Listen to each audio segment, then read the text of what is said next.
সম্পাদক আজকে 14 বছর যে বুকে ব্যথা নিয়ে বেড়াচ্ছে আমার ভাইকে খুনি, সিরিয়াল খুনি শেখ হাসিনা জেলখানায় ঢুকে নিজ হাতে জবাই করে হত্যা করেছিল।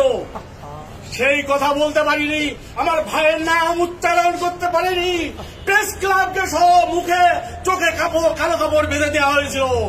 আজকে আপনারা সেই সুযোগ এনে দিয়েছেন, সেই জন্য আজকে আমি এই কথা বলতে চাই যে আমার ভাইয়ের বিচার, আমার ভাইয়ের হত্যার বিচার চাই। শেখ হাসিনাকে ধরে এনে জন আদালতে ফাঁসির মাধ্যমে এই হত্যার বিচার শুনতে হবে। আর আমার ভাইয়ের নামটা আপনারা জানান, আমার ভাই জাতীয় বীর মেজর ফজলুল হুদা, জাতীয় বীর মেজর ফজলুল হুদা, জাতীয় বীর মেজর ফজলুল হুদা।